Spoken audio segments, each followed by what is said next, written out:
സുനിൽ, ഇപ്പോൾ കോൺഗ്രസും ലീഗുമടക്കം നിരവധി രാഷ്ട്രീയ പാർട്ടികൾ, സാമുദായിക സംഘടനകളൊക്കെ സുപ്രീം കോടതിയെ സമീപിച്ചതിന് പിന്നാലെയാണ് ഇങ്ങനെയൊരു തീരുമാനം ഉണ്ടാകുന്നത്. ഒരു ഇടക്കാല ഉത്തരവ് ഇന്ന് പ്രതീക്ഷിക്കുകയാണ്. ഇന്നലത്തെ കോടതിയിൽ നിന്ന് വന്നിരിക്കുന്ന പരാമർശങ്ങൾ വഖഫുമായി ബന്ധപ്പെട്ട് കോടതിയെ സമീപിച്ചവർക്ക് പ്രതീക്ഷ നൽകുന്നതായിരുന്നു. പക്ഷേ ഇപ്പോൾ ഈ പൂർണ്ണമായി സ്റ്റേ ചെയ്യില്ല എന്ന പരാമർശം അതെന്തിന്റെ സൂചനയാണ്?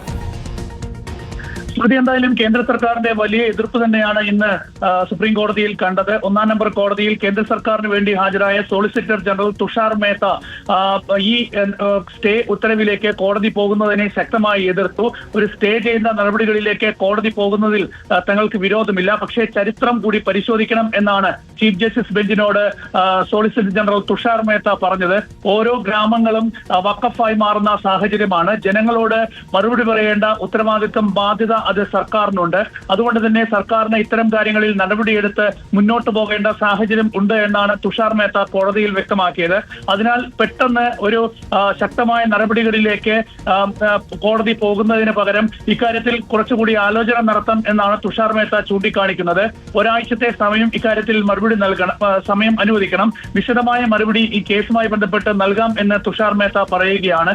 ഏതായാലും ഈ ഒരു സംഭാഷണത്തിന്, ഈ ഒരു നിലപാടിന്, കേന്ദ്ര സർക്കാരിന്റെ നിലപാടിന് തൊട്ട് പിന്നാലെയാണ് ഇപ്പോൾ സുപ്രീം കോടതി വ്യക്തമാക്കുന്നത് മുഴുവനായി ഈ വഖഫ് നിയമ ഭേദഗതി സ്റ്റേ ചെയ്യുന്ന നടപടികളിലേക്ക് കോടതി പോകുന്നില്ല എന്ന് സുപ്രീം കോടതി വ്യക്തമാക്കുന്നത്. സുപ്രീം കോടതിയിലെ ജസ്റ്റിസ് സഞ്ജയ് കുമാറാണ് ഈ നിലപാട് വ്യക്തമാക്കിയത്.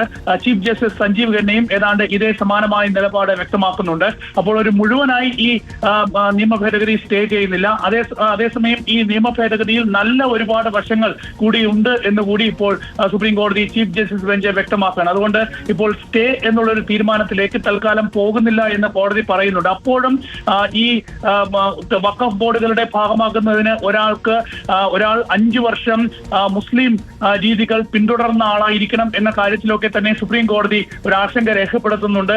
അതുപോലെ തന്നെ കഴിഞ്ഞ ദിവസങ്ങളിലൊക്കെ തന്നെ വലിയ വിവാദമായ മുസ്ലിം ബോർഡുകളിൽ മുസ്ലിം ഇതര അംഗങ്ങളുടെ പ്രാതിനിധ്യം ഉറപ്പാക്കണം എന്നതടക്കമുള്ള വ്യവസ്ഥകളിൽ സുപ്രീം കോടതി ആശങ്ക രേഖപ്പെടുത്തുന്നുമുണ്ട്. പക്ഷേ ഏതായാലും കോടതി ഇപ്പോൾ വ്യക്തമാക്കുന്നത് ഈ നിയമ ഭേദഗതി പൂർണ്ണമായി സ്റ്റേ ചെയ്യുന്ന ഒരു നടപടിയിലേക്ക് പോകില്ല എന്നതാണ്. അതായത് സോളിസിറ്റർ ജനറലിന്റെ ചില വാദങ്ങളുണ്ടല്ലോ, ഗ്രാമങ്ങളിലെ ഭൂമി എല്ലാം വഖഫായി മാറ്റുകയാണ് എന്ന ഒരു കാര്യമാണ് കേന്ദ്രം മുന്നോട്ട് വച്ചിരിക്കുന്നത്. ഇതൊക്കെ ഈ പറയുന്ന കാര്യങ്ങളെ അതേ രൂപത്തിൽ തന്നെ കോടതി അംഗീകരിക്കുകയാണോ? അങ്ങനെ ഒരു ആശങ്ക കോടതിയും പങ്കുവെക്കുകയാണോ?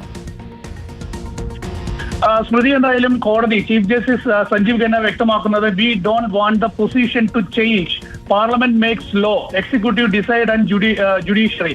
അതായത് പാർലമെന്റുകൾ കൊണ്ടുവരുന്ന നിയമ വ്യവസ്ഥയെ, നിയമ നിർമ്മാണങ്ങളെ മറികടക്കുന്ന ഒരു സമീപനത്തിലേക്ക് കോടതിക്ക് പോകാൻ താല്പര്യമില്ല എന്ന നിലപാട് ഏതായാലും ചീഫ് ജസ്റ്റിസ് സഞ്ജീവ് ഖന്ന വ്യക്തമാക്കുകയാണ്. പക്ഷേ ഈ നിയമ ഭേദഗതിയിലെ ചില അംഗീകരിക്കാനാകാത്ത സാഹചര്യങ്ങൾ സുപ്രീം കോടതി ഈ ഘട്ടത്തിൽ ചൂണ്ടിക്കാണിക്കുന്നുണ്ട്. ഏതായാലും കേന്ദ്ര സർക്കാരിന്റെ വളരെ ശക്തമായ എതിർപ്പുകളാണ് ഏതായാലും ഇന്ന് സുപ്രീം കോടതിയിൽ കണ്ടത്. ഇന്നലെയും കേന്ദ്ര സർക്കാരിന് വേണ്ടി ഹാജരായ തുഷാർ മേത്ത സമാനമായ എതിർപ്പ് ഇന്നലെ രേഖപ്പെടുത്തിയിരുന്നു. ഇന്നലെ തന്നെ 3 വിഷയങ്ങൾ, പ്രത്യേകിച്ച് ഈ വഖഫ് നിയമ ഭേദഗതിയിൽ മുസ്ലിം ഇതര അംഗങ്ങളുടെ പ്രാതിനിധ്യം വഖഫ് ബോർഡുകളിൽ വരുന്നത് സംബന്ധിച്ച്, വഖഫ് ബോർഡുകൾ സംബന്ധിച്ച് ജില്ലാ കളക്ടർമാർ അന്വേഷണം നടത്തുന്നത് സംബന്ധിച്ച്, വഖഫ് സ്വത്തുക്കൾ ഡീനോട്ടിഫൈ ചെയ്യുന്നത് സംബന്ധിച്ച് സുപ്രീം കോടതി വലിയ ആശങ്ക രേഖപ്പെടുത്തിയിരുന്നു. ഒരുപാട് കാലമായി ഉപയോഗിച്ച് അങ്ങനെ വഖഫ് ഭൂമിയായ സ്ഥലം ഇപ്പോൾ മാറ്റം വരുത്തുന്നു എന്ന് വരുമ്പോൾ അത് വലിയ പ്രത്യാഘാതം ഉണ്ടാകില്ലേ എന്നാണ് ഇന്നലെ സുപ്രീം കോടതി ചോദിച്ചത്. ശരി സുനിൽ, ഇപ്പോൾ ഏതായാലും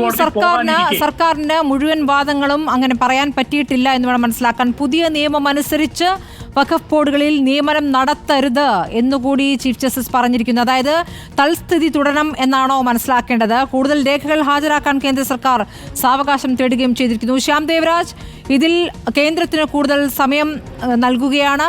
അതേസമയം നിലവിലെ നിയമം അതിപ്പോൾ പ്രായോഗികമായി നടപ്പാക്കാൻ പാടില്ല എന്നുകൂടിയാണോ കോടതി പറയുന്നത്?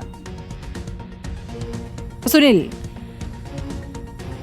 സ്മൃതി, എന്തായാലും ഇപ്പോൾ കേന്ദ്ര സർക്കാർ കൂടുതൽ സമയത്തിനായി ശക്തമായി വാദിക്കുകയാണ്. കേന്ദ്ര സർക്കാരിന്റെ അഭിഭാഷകനായ തുഷാർ മേത്ത ഇപ്പോൾ ആവശ്യപ്പെടുന്നത് ഒരാഴ്ച കൊണ്ട് ഒന്നും സംഭവിക്കാൻ പോകുന്നില്ല, ഒരാഴ്ച കൊണ്ട് വലിയ മാറ്റങ്ങളൊന്നും സംഭവിക്കാൻ പോകുന്നില്ല. അതുകൊണ്ട് ഒരാഴ്ചത്തെ സമയം ഇപ്പോൾ ഈ കേസിന് വിശദമായ മറുപടി നൽകുന്നതിന് കോടതി അനുവദിച്ചാൽ വലിയ ഒരു പ്രതിസന്ധിയും ഉണ്ടാകാൻ പോകുന്നില്ല. Regarding of provision is nothing can happen within a week even if government wants to എന്നാണ് തുഷാർ മേത്ത ഇപ്പോൾ സുപ്രീം കോടതിക്ക് മുൻപാകെ പറയുന്നത്. അതുകൊണ്ട് കുറച്ചുകൂടി സാവകാശം വേണം.